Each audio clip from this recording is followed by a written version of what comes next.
ይስጥልኝ ውድ ተመልካቾቻችን ባለፉት ሳምንታት በሳውዝ አፍሪካ እንዲሁም በሊቢያ በረሃ ወገኖቻችን ላይ የተፈጸሙት ጭካኔ የተሞሉ አሳዛኝ ድርጊቶች መላው የኢትዮጵያ ሕዝብን ሐዘን ውስጥ እንደከተቱ ሁሉ እኛም በሐዘን ቁጭትና ንዴት ነው እነዚህን ተደራራቢ አስከፊ ዜናዎች የተቀበልነው በቁስል ላይ ቁስል ወይንም ፈረንጆቹ እንደሚሉት ሲዘንብ አንዳንዴ እንደጎርፍ ነው የጭካኔ ሰለባ ለሆኑት ልጆች ቤተሰብና ለመላው የኢትዮጵያ ሕዝብ ጽናትን እንመኛለን ይሄን የወረደብንን ወርጅብኝ በማስመልከት ራሱን የቻለ ሙሉ ፕሮግራም እየተሰራ ነውና በቅርቡ እንመጣለን አሁን ደግሞ የሀገራችንን አምስተኛ ሀገር አቀፍ ብሔራዊ ምርጫን በማስመልከት ወደ ተቀነባበረው ፕሮግራማችን እንሸጋገራለን አይዞን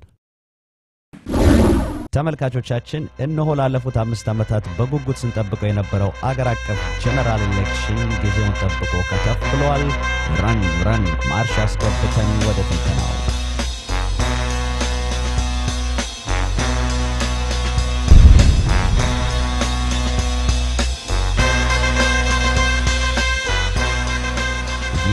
ምርጫውን በማስመልከት ብዙ ኤክሳይትመንት አለ እንግዲህ አገራችን ከጨቋኙ ኮሚኒስት የደርግ አገዛዝ ከተላቀቀች በኋላ ነፃና ዲሞክራሲያዊ የሆነ ምርጫ ስናደርግ ዘንድሮ አምስተኛው ጊዜያችን ነው እናም የዘንድሮ ምርጫ ካለፉት 4 ምርጫዎች በምን ይለያል ምን ለውጣል በጣም ጥሩ ጥያቄ ነው በጣም ጥሩ ጥያቄው ለኔ ነው እንዴ ራሴው ጠይቄ ራሴው መመለስ አለብኝ ማለት ነው እንግዲህ አንድ ጎልቶ የሚታይ ለውጥ ካለ አገራችንን ለእድገትና ዲሞክራሲ ለመጀመሪያ ጊዜ ያስተዋወቀን ባለ ራእዩ ታላቁ መሪ ያለመገኘቱ ነው ማለቴ ገዢው ፓርቲ አንድ ቮት ሊያደርበት ነው ነገር ግን ከሀገራችን አንጋፋ ዜና ማሰራጫ ኢትዮጵያን ብሮድካስቲንግ ኮርፖሬሽን ኢብኮ ባገኘነው መረጃ መሰረት ከዚህ ቀደም በላቀ ሁኔታ እድሜያቸው ለምርጫ የደረሱ ለ35 ሚሊዮን ዜጎች የምርጫ ካርድ ምዝገባና አደላ ተካሂዷል እስከ የካቲት 12 ድረስም 35 ሚሊዮን የሚሆኑ የሀገራችን ዜጎች የመራጭነት ካርድ ወስዳሉ ተብሎ ይጠበቃል የኢትዮጵያ ብሮድካስቲንግ ኮርፖሬሽን ሊካስ ይችላል ነው መልእክቴ እንደተመለከታችሁት ላለፉት ወራቶች የምርጫው ተሳታፊ ፓርቲዎች በተለያዩ መገናኛ ብዙሃን ሬዲዮ ቲቪ ጋዜጣ ላይ የህዝብ ቅስቀሳቸውን አጥፈው ነው የሰነበቱት ኢዴፓ የሊበራል ዲሞክራሲ መስመርን የሚከተል ፓርቲ እንደመሆኑ መጠን ለእያንዳንዱ ዜጋ መብትና ጥቅም መከበር የሚታገል ፓርቲ ነው አንድነት ለዲሞክራሲና ለፍትህ ፓርቲ አንድነት በምርጫ 2007 ለህዝብ የሚያቀርባቸው አማራጭ ሐሳብ አንድነት ተጉዘ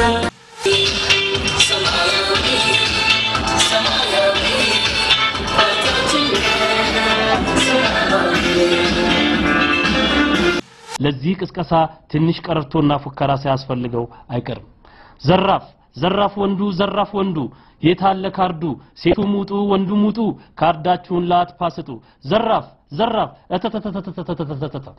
ክርክርን ቢጤ ነበራሉ ባልሽ ስንት ነው የምትለው ነው እንግዲህ ለደንበኛ ለርሶ 1900 ለበቃ 1900 ሞከታ ባሪያረከው እንዴ ለርሶ ነው እኮ ጤና ለምን መጨረሻውን ተናገር ይሄ እኮ ስፓርታ የሚባለው አይነት በግ ነው በቃ ነው 1300 ተሸጠ ነው ተናገር እሱማ አይሆንም 1300 ወስዳለሁ ለርሶ ያቺን ገልገሏን ነው የመጨረሻ ይሄው በጆል ማል ሁሉ ጊዜ በእናው በቂ 1600 1500 ኖ እንዲህ ስምምነት ላይ የሚደረስበት የክርክር አይነት አይደለም ኦን ኮንትረ የኢትዮጵያ ህዝብ ህፃን አይደለንም ምርጫ በመጣ ቁጥር ወረቀት ማን ነው የመሰረት ድንጋይ ያስቀመጥን ዩኒቨርሲቲ ሰራልሃለሁ ሆስፒታል ሰራልሃለሁ ሸቀጥ አይደለም ዲሞክራሲ ማን ከባለው እንባጠባቂ የኢትዮጵያ ህዝብን የሚጠብቀው ማን ነው የኢትዮጵያን ህዝብን የሚያስረክሰው ያደጋ አይደለም እንዴ የዚህን ሀገር ባህልም ያበላሹ ያሉ የኢህአዲግ መሰረታዊ ችግሮች አሉ አንደኛው ምንድነው ኢህአዲግ ዘመኑን የዋጀ ፓርቲ አይደለም ሁሉ ጊዜ ራሱን የሚያነጻጽረው ካለፉት ስርዓቶች ጋር የህዝብ የተመዘገበው ሊመርጥ ነው እንዲመርጥ ከተፈለገ ዝርዝር መረጃ ስጡት ህዝብን ድምጽ ያላከበረ ሁሉ ጊዜ በማጭበርበር ስልጣኑን ማራዘም የሚፈልግ ያለው ዲሞክራሲ አስመሳይ ነው ኢህአዲግ የምር በዲሞክራሲና በመድበለ ፓርቲ በህዝብ የስልጣን ባለቤትነት አያምንም ማስመሰል ነው ስንል እውነት ነው ብሎ ነው መከራከራል ይክዱናል ይላል መኖራችንማ ኤግዚስት ያደረግ ምን ያከራከራል በዚህ ደረጃ ለምን እንነጋገራለን መነሻ ያለችውን ቅሬታ ይዛችሁ አራግባችሁ ለአመጽ እንዲያገለግላችሁ ነው እንጂ የጋራ መብት ይባል አትቀበሉም የብሔር መብት ማለት መውረድ ነው ብላችሁ ነው የምታምኑት ወጣቶች በየትምህርት ቤቱ እኮ በኢህአዴግ ክራቴሪያ ሲ ማግኘት ይሻለናል በአካዳሚክ ኤ ከማግኘት ምክንያቱም ስራ ያስገኛል በምርጫ ዋዜማ የሚደረግ ሎሽን ነው ቅባት ነው Nivea combines its unique care with natural cocoa butter and vitamin E.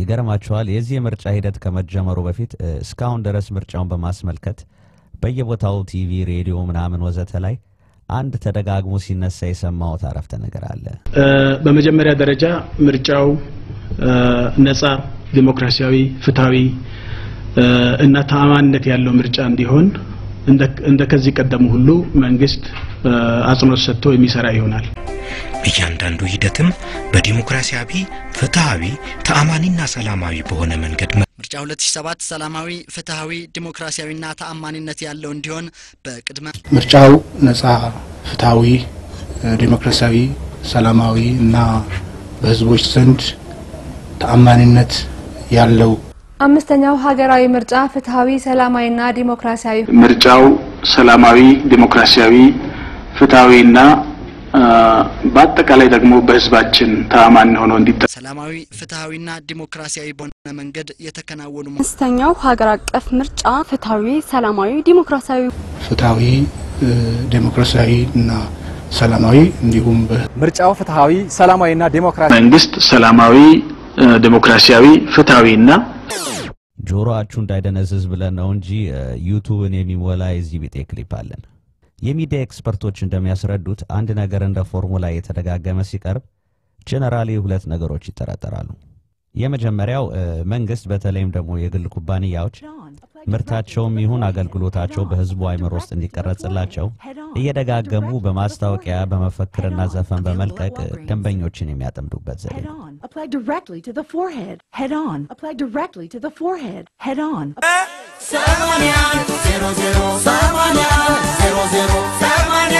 ሁለተኛው ደግሞ በሚያስፎግር ሁኔታ መንግስት ወይንም ኩባንያዎች የሚታሙበትን ስህተቶች ቅሌትም ሆነ ጥፋቶችን ለማስቀየስ የሚጠቀሙበት ጨዋታ ለምሳሌ ባህሩን የብሱንም ሆነ አየሩን በመበከል የሚታወቁ ትልልቅ የዘይት ኩባንያዎች ለአየር ጥራት ተፈጥሮ ኢንቫይሮንመንት ምናምን ተቆርቋሪ ሆኖ ሲቀርቡ I mean what do you say to that that's great Is it possible to drive a car and still have a clean environment usually ተቃራኒ ነው ማለት ነው እንግዲህ እኛም ኢንቨስቲጌት ማድረግ የፈለግነው ይሄ ልፈፋ በየትኛው ጎራ እንደሚቀመጥ ለማወቅ ነው በመጀመሪያ ደረጃ ምርጫው ነፃ ዲሞክራሲያዊ ፍትሃዊ እና ተአማንነት ያለው ምርጫ እንዲሆን የተከበራችሁ የህዝብ ተወካዮች ምክር ቤት አባላት ተመልካቾቻችን አንድ ሰው ላስተዋውቃችሁ ስሙ ፕሮፌሰር መርጋ መቃና ሲባል ስራው የሀገራችንን ጠቅላላ ምርጫ ሂደት እንባ ጠባቂ የኢትዮጵያ ብሔራዊ ምርጫ ቦርድ ዋና ሰብሳቢ ነው ይህንን ስልጣን እንዴት አገኘ ማንኛውም አንድ ሰው ይህንን ስልጣን ሊያገኝ የሚችለው በህገ መንግስቱ እንደጸደቀው ጠቅላይ ሚኒስትሩ ፐርሰናሊ አጭቶ ለፓርላመንት ካቀረበው በኋላ ፓርላመንቱ ምርጫ ከወሰደ በኋላ የሚያጸድቁት ስልጣን ነው ለቱ የሚካሄደው አምስተኛው ጠቅላላ ምርጫ ነፃ ፍትሃዊ ሰላማዊ ዲሞክራሲያዊና በህዝባችን ዘንድ ተአማኒነት እዴ ይሄ ሰው ያችን ዳግም እየደገመ ነው እሱ ራሱ ይሆን እንዲህና አረፍተ ነገር ያመነጨው እንደሚታወቀው ሁሉ አራተኛው ሀገር አቀፍ ምርጫ ሰላማዊ ዲሞክራሲያዊና የህዝብ ፕሮግራሙ ሙሉ የዚህን አረፍተ ነገር ዋና ምንጭ ለማግኘት ስጎረጎራል ወለም አላርፍ ያለሽ ጣት ምናምን አለ ጨዋታቸው ምርጫው እነዚህን ክራይቴሪያዎችን ያሟላል ነው ነፃ ዲሞክራሲያዊ ፍትሃዊና ተአማኝነት ያለው በቃ ዳይሴክት ማድረጉን ለምን በነፃ አንጀምርም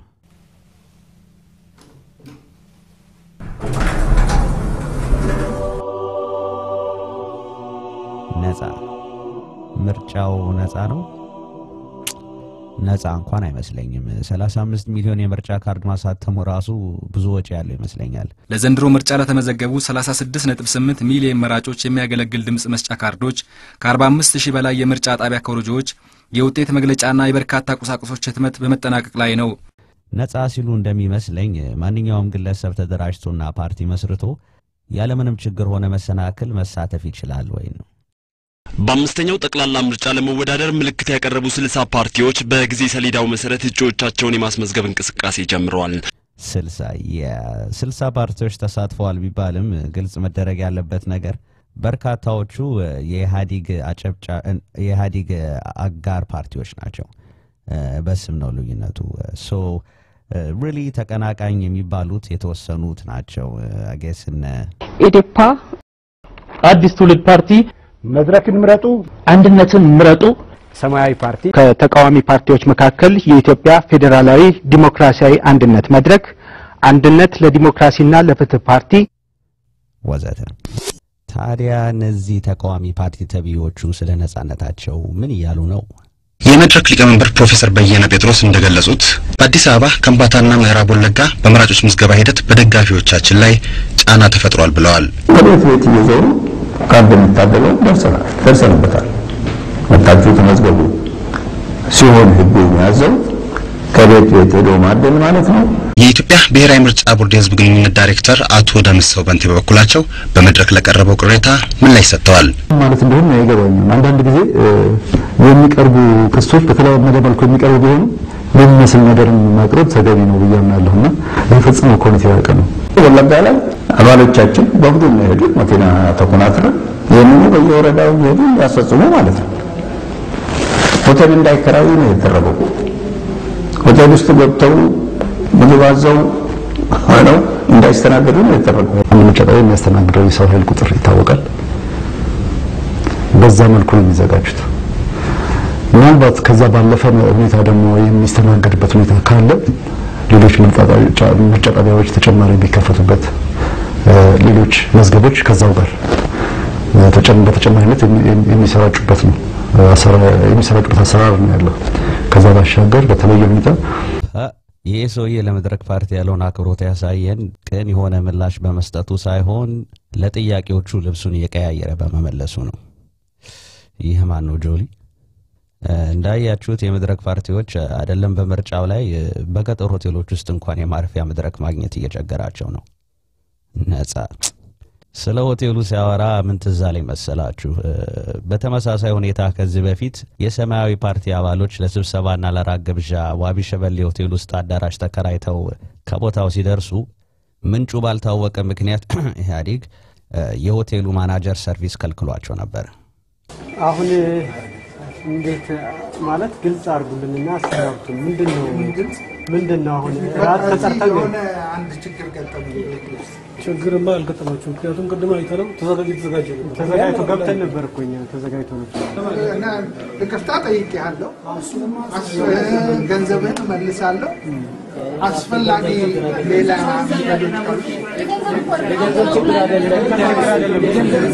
አፓርታይድ ነው። አፓርታይድ yes ይሄን ደግሞ ለእናንተ ትችላለህ ነበር። ለምን ተፈራ? ምንም ያስፈራ ነገር አለ? አንተ ሰርቪስ ነው የምትሰጠው። አንተ ሰርቪስ ነው የምትሰጠው። ምን ያገናኛል ከነሱ ጋር? መጥቶ ከስተመሮች ናቸው አስተናግድኳቸው አትልም? ሌላ ምን ይመጣል? አንስተስ አትፍራ አይደለም ፍራ። ሁላችንም እንፈራለን። ደረጃ አለ። How are they doing now? ሰማያዊ ፓርቲ ከአንዳንድ ፖለቲካ ፓርቲዎች መልካም ግንኙነት በማድረጉ የተለያዩ ጉዳዮችን እያነሳ ግንኙነት አድርጎ ስራውን መስራቱ ላይ ችግር የለም። ነገር ግን እኔ እንደ አንድ የፖለቲካ ፓርቲ ተወካይ መንቀሳቀስ ሳልችል ስቀርና ፓስፖርቴ እየተነጠቀ ከአንዴም ሁለቴ ስቀር ምርጫ ያዋጣል ብዬ ገብቼ 200 እጩዎች ሲሰረዙ እኔም የፓርቲ መሪ ሁኜ በጣት ወዳደርም ስባል ራሱ የሰላማዊ ሰልፍና የስብሰባ አዋጁ ፓርቲዎች ማደራጀት፣ መቀስቀስ፣ ማስተማር የዕለት ተዕለት ተግባራቸው ነው። ነገር ግን በርካታ ሰላማዊ ሰልፎችና በርካታ ስብሰባዎች ለማድረግ በሚካሄድበት ጊዜ በምንም መልኩ አይፈቀድም፣ ዝግ ነው። ይሄ ደግሞ የተዘጋው በመመሪያ ነው። ለመቀነስ መነጋገር ያስፈልጋል። ገጀራ ይዘን መንጎራደድ ብቻ። ፖለቲካ ፓርቲዎች ነፃ ማህበራት እንዳይፈጠሩ እንዳይንቀሳቀሱ በአንድ ሺህ መንገዶች እንቅፋቶችን መፍጠር፣ ማዋከብ፣ ማሰር፣ ማንገላታት። አንዳንድ ተፎካካሪ ፓርቲዎች ለቅስቀሳ ተግባር የሚውል የመሰብሰቢያ አዳራሽ ማግኘት አልቻልንም፣ ሰላማዊ ሰልፍ ተከልክለናል፣ እጩዎቻችን በመታሰራቸው ቅስቀሳ ማካሄድ አልቻለም የሚሉ ቅሬታዎችን ማቅረባቸውን ያስረዱ። ትምህርቱን ይሄን ለማስቀጠል ተዘጋጅተናል። ምልክታችን የምታውቋት ማር የምታመርተዋ ንብራት እናመሰግናለን። እና ምርጫው ነፃ ነው ለሚለው ጥያቄ እንደተለመደው ከፈረንጆቹ ለኤሌክሽን ብለው የተረከቡት ገንዘብ ካለ በስተቀር እንጂ እዚህ ምንም ነፃ የሆነ ነገር አላየሁበትም። ወደሚቀጥለው እንሸጋገር።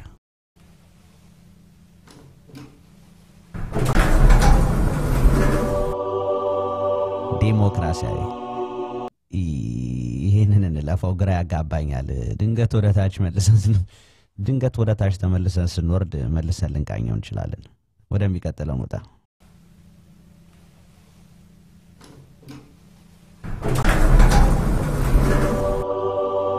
ፍትሃዊ የፍትህ ጉዳይ በተነሳ ቁጥር ሁሌ በአይምሮ ውስጥ የሚገባው ምስል የዚህች አይኗን ጨፍና በአንድ እጇ ሚዛን በሌላ እጇ ደግሞ ሻሞላ የጨበጠችው የሮማን ጋደስ ጀስቲሲያ ወይም ሌዲ ጀስቲስ ሐውልት ነው። ፍርድ ቤቶች አካባቢ አጠፋም። ፍርዷን ግላዊ አመለካከቷ እንዳያዛባባት አይኗን ጨፍና እና በሚዛኗ መዝና የምትፈርደውን ፍርድ የምታስፈጽምበት መሳሪያ ሻሞላ በሌላ እጇ መያዟ ነው። ማለት ፍትህ ከጽንሰ ሐሳቡ ጀምሮ ጉዳዩንም ሆነ ክርክሩን በጭፍንና እኩልነት የሚዳኝበት ወይንም ፊፋ እንደሚለው ፌር ፕሌይ ማለት ነው። ህጉ ሜዳ ላይ ለሚገኙ ተጫዋቾች ሁሉ አፕላይ ያደርጋል ከዚህ ሰውዬ በስተቀር። የዚህን ምርጫ ፍትሃዊነትን ወይንም ጀነራል ፌርነስን ለመገምገም ከተለያዩ ማዕዘኖች ነው የለካ ነው። በተለይ በገዢው ፓርቲና ከነዚህ ተቀናቃኝ ወይንም ተቃዋሚ ከሚባሉት ፓርቲዎች ጋር በተያያዘ ሁኔታ በጀመርነው የእግር ኳስ መረፎር እንቀጥል። ተጫዋቾቹ ቲም ኢህአዴግ ቨርሰስ ተቃዋሚ ፓርቲ። እንግዲህ ማንም የኳስ ፍቅር ያለው ሰው እነዚህን ጥያቄዎች መጠየቅ አለበት። መጀመሪያ ዳኛው ማን ነው? የማ ሜዳ ላይ ነው የሚጫወቱት? ተጫዋቾቹ ስንት ናቸው? ከዚህ በፊት ከኢህአዴግ ጋር የተፋለሙ ተቀናቃኝ ፓርቲዎች አሁን የት ይገኛሉ? በመሰረቱ ኢህአዴግ አምባገነናዊ መንግስት ነው። በግልጽ መነጋገር አለብን። የአምባገነንነት መሰረቱ ደግሞ ፍርሃት ነው። ኢህአዴግ ፈሪ ስለሆነ ኦኬ። ለመሆኑ ይሄ ቲም ኢህአዴግ የሚባለው ከዚህ በፊት ተሸንፎ ያውቃል? Never. ይሄ ነገር አልዋጥልህ አለኝ እንዴ። ብራዚል እንኳን በሜዳው ተሸንፎ ያውቃል። ሌላ ምሳሌ ሩጫ ውድድር። ይሄ ምርጫ የፈረስ ውድድር ቢሆን የገዢው ፓርቲ ባለ 4 ፈረስ ሰረገላ ሲሆን ተቃዋሚዎቹ ደግሞ ይቺ 3 ኩንታል የተጫነባት በቅሎ ናት። ኦኬ ሬዲ ሴት። ቆይ ረስቼ የፈረሱ ሰረገላ ከፍጻሜው መስመር 1 ሜትር ርቀት ላይ ነው የሚገኘው። ተው ገባኝ። ሩጫ አድርገው።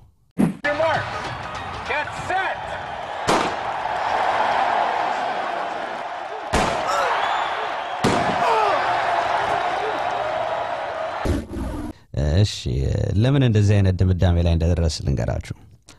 supposedly ሁሉም የምርጫ ተሳታፊዎች በቴሌቪዥንና በራዲዮ ቅስቀሳቸውን ለማራመድ ጊዜ ተመድቦላቸው ነበር።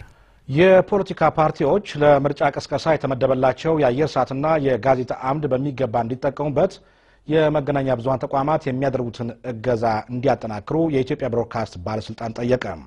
የኢትዮጵያ ብሮድካስቲንግ ባለስልጣን መረጃ እንደሚያሳየው የፖለቲካ ፓርቲዎች በመገናኛ ብዙሃን ባደረጉት የምረጡኝ ቅስቀሳ በመጀመሪያዎቹ 2 ሳምንታት ኢህአዴግ የተመደበለትን የአየር ሰዓትና የጋዜጣ አምዶች 95 በመቶ ተጠቅመዋል። ተቃዋሚ ፓርቲዎች 44 በመቶውን የተጠቀሙ ሲሆን የኢህአዴግ አጋር ድርጅቶች ደግሞ 34 በመቶውን ብቻ ነው መጠቀም የቻሉት። ከተመደበላቸው ጊዜ ኢህአዴግ 95%ን ሞልቷል። አጋሮቹ 34%። ይሄ ነገር እኮ ከ100% አልፎ 129% ገባ። ተቃዋሚዎቹ ግን 44%፣ ግማሹን እንኳን መጠቀም አልቻሉም። ግን ለምን? ተቃዋሚ ፓርቲዎች በተለይ በአንድ በኩል በህገ መንግስቱና በምርጫ ስነ ምግባር አዋጅና ደንቦች የማይፈቀዱ ይዘት ያላቸውን ጽሁፎች በማቅረብ በሌላ በኩል ደግሞ ፕሮግራማቸውን በሰዓቱና በጥራት ሰርተው ለማቅረብ ካላቸው ጥረት እየተጠቀሙበት አለመሆኑን ነው የመገናኛ ብዙሃን ተቋማት የምርጫ ዴስክ አስተባባሪዎች የሚገልጹት።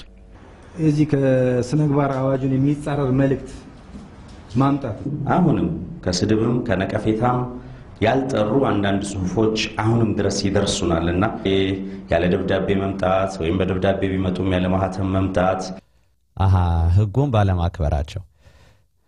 በነገራችን ላይ የዚህ የምርጫ ቅስቀሳ ስነ ምግባር ምንድነው የሚለው?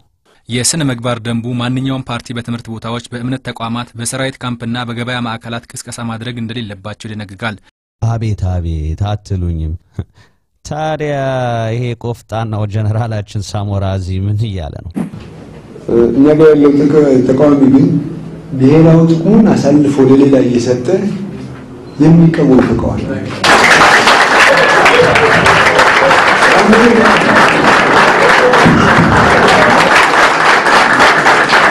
አገሩን ለሌላ እየሰጠ የሚቀበል ብሔራዊ ጥቅሙን አሁን ይቻላል። ለምሳሌ መከላከያ ከተበተነ ደስ ይላል እንዲበተን የሚሰራ ሰው አገሪቱ እየተተራመሰች እንድትኖር የሚፈልግ ተቃዋሚ አይደለም። በዚህ ይስማማለሁ ካንቺ ጋር ተቃዋሚ ባንለው ጥሩ ነው ለምን ተቃዋሚ ግን ይፈልጋል። ኢህአዴግን ስለዚህ አስተሳሰብ አይመስለኝም። ለማንኛውም ግን እኔ ምድብተኛ ወታደር ስለሆንኩኝ ትክክል ብለሃል ጀነራል ሳሞራ። ምድብተኛ ወታደር ስለሆንክ ብቻ አይደለም እንደዚህ አይነት ቅስቀሳ ህጉም አይፈቅድልህም። ሰራዊቱ ባለበት ካምፕ አካባቢ የምርጫ ቅስቀሳ ማድረግ አይቻልም፣ ወንጀል ነው። ኤችዲ ፈረንጆቹ ምን ነበር ያሉት? ወይም በእንግሊዝኛው ቋንቋ no level playing field ወደሚቀጥለው ፍሎር እንውጣ።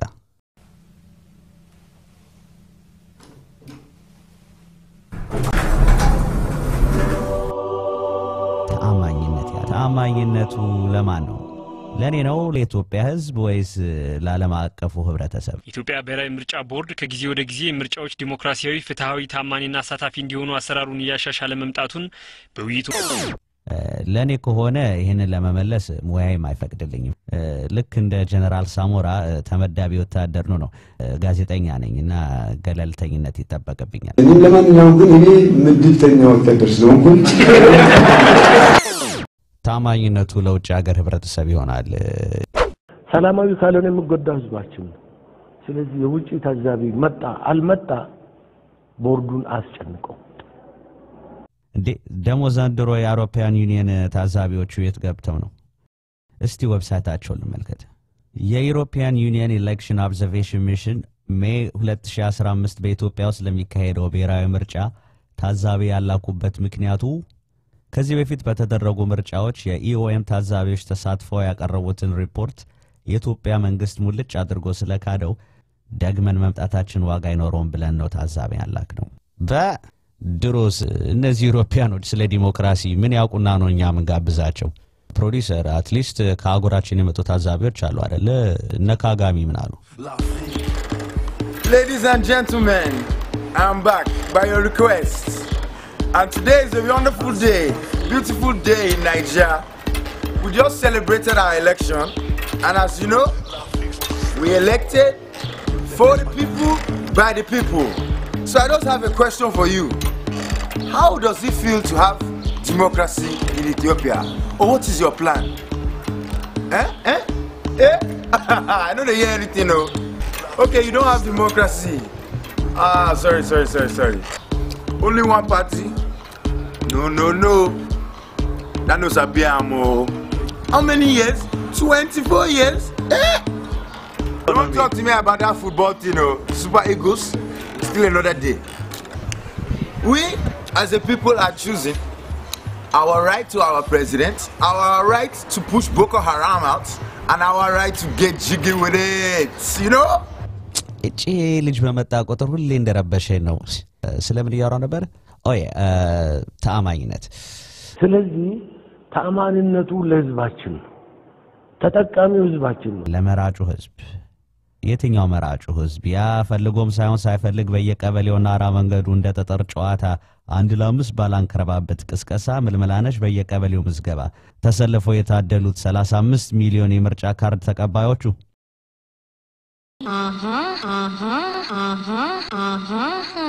በሉ ነፍሶች።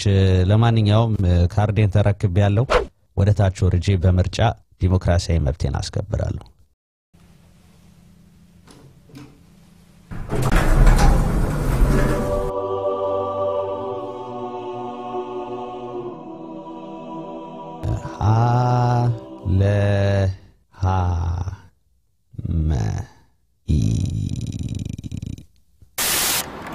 Wait, how does it feel to have democracy?